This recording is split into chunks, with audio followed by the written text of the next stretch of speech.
I got 10 actors for you today. The 10 who I think did some of the best work in the year nobody ever wants to ever talk about again, 2020. Real quick, I want to preface the list with two things. One, I decided not to divide the ladies and the fellas because just acting is acting, man. It doesn't matter what you are. And I swear I did not do this on purpose, but we actually have a perfect 50-50 gender split. It was just an absolute coincidence, I promise. And two, I'm taking into account both quality of performance and quantity of performances. So for example, if Nick Cage had like a 10 out of 10 performance, but our boy Danny DeVito had like two 9 out of 10 performances, he'd probably rank a little higher. Enough talk, let's do this.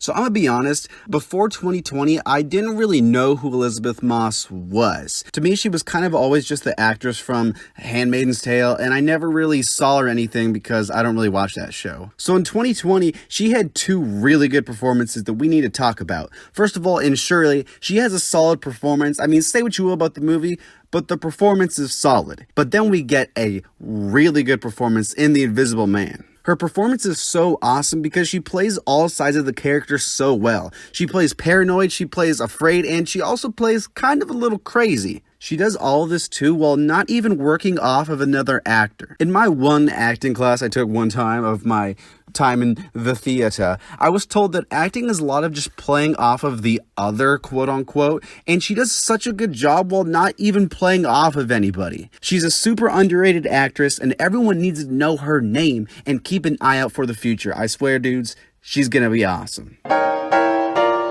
So we all know Sarah Paulson from American Horror Story and for playing the kind of evil and overbearing motherly figure in a bunch of different roles. And her performance in Ratched this year is actually pretty solid. It's good because she is her regular Sarah Paulson kind of creepy self, but she does such a good job of embodying the original actress Louise Fletcher. But in this Hulu horror film Run, it's not really a horror, it's more like a thriller, she's Sarah Paulson's the most Sarah Paulson's ever Sarah Paulsoned. She plays crazy insanely well, and while she might not be quite as good as the Misery type character as her American Horror Story co-star Kathy Bates, she comes as close as any actor could possibly do. Definitely one of the top working actors in the horror genre, just period. Anthony Starr is phenomenal as Homelander. That's nothing new. We all know this. He was super good in season 1, but in season 2, he just takes things up to the next level. Anthony Starr just gets Homelander, and he plays all sides of him really well, just like how Elisabeth Moss does with her character. He's evil and he's crazy, but he somehow just manages to make us feel a little bad for Homelander. And when you take into account all that Homelander's done, it's a huge testament to how good Anthony Starr really is. I mean, this dude's like blowing up airplanes. He didn't blow up the airplane. This guy's terrible. I see online that a lot of people are fan casting him in a bunch of different roles, and I really hope that's true. I really hope he gets some more awesome roles in the future so we can just show the whole world how good this actor is. Due to his performance, he makes Homelander one of, if not the best character on The Boys, and that's while the Deep exists. Really think about that. That's intense.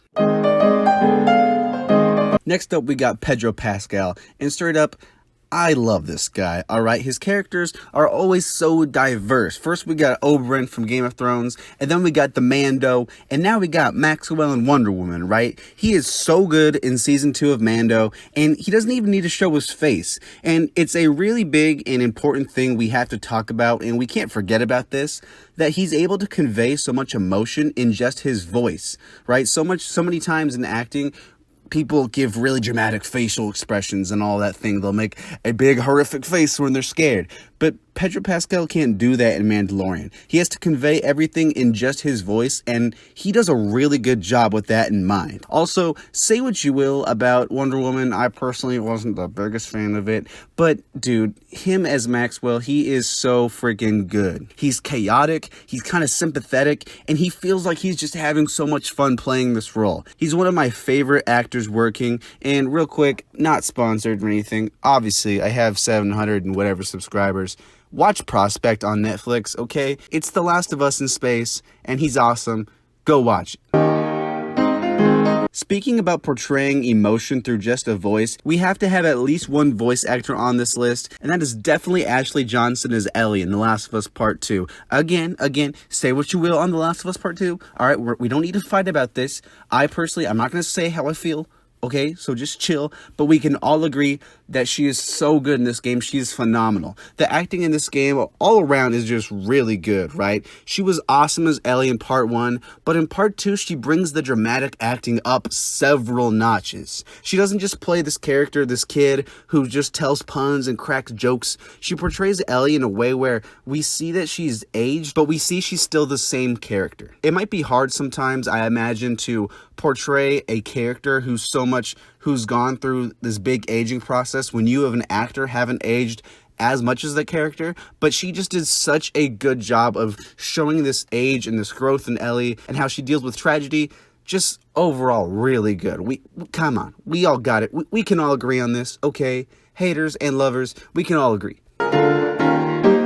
Next up, we have Viola Davis. When I first saw the trailer for Ma Rainey's Black Bottom, it said, Viola Davis is phenomenal. And I was like, yeah, duh, dude. I feel like I see that on freaking McDonald's commercials. It's just a fact. Like, try our new McBurger. By the way, Viola Davis is phenomenal. And like, this is just a fact, okay? But in this movie, she's so freaking good. It is not even funny. It's a very serious movie, actually. She only has about 20 minutes of screen time, but you can't really tell because she has such a strong presence in this movie. She plays this character who's really into herself, and you're kind of like, man, what the heck, dude? She kind of stinks. And then she explains why, and you're like, yeah, dude, like, you do you, man. You do you, slay. You feel her. You really connect to the character's struggle. Everything she's in, she's awesome. She never misses. She's awesome. Watch this movie. Next up, at number 4, we got Delroy Lindo. Alright, if you haven't seen Da 5 Bloods, you need to. Even if you're not into war films or just action movies in general, you still need to watch this movie just for Delroy's performance. It is so good. It is chef's kiss. It is, oh my gosh, oh man. The character of Paul is just insanely rich, and Lindo does such a good job of just showing the descent of this character. Paul's a character who's struggling with a lot of PTSD, and Lindo portrays Paul in such a way that just shows how much this really affects someone. In a movie where the acting is just all around really good, Lindo brings everything Paul needs and then some. He brings in the dramatic acting. He brings in some comedy acting too, kind of early in the movie. He brings in some comedy. He brings in the emotional punches when he needs to. And he shows us just how much a person with PTSD really struggles. Next up, we got Anya TaylorJoy. Straight up, I'm a huge fan. I have been since I've seen her in movies like The Witch and Split. She's awesome, and she's so underrated. Although, after this year, I'm starting to feel like she probably won't really be that underrated anymore. Did you people see this movie called Emma? She was awesome. Did you people see The New Mutants? Probably not, because theaters were closed and because this movie took like 5 years to come out. But her and Maisie Williams were phenomenal. Again, say what you will about this movie. I thought it was cool. I don't regret seeing it because she was so good. Maisie Williams was so good.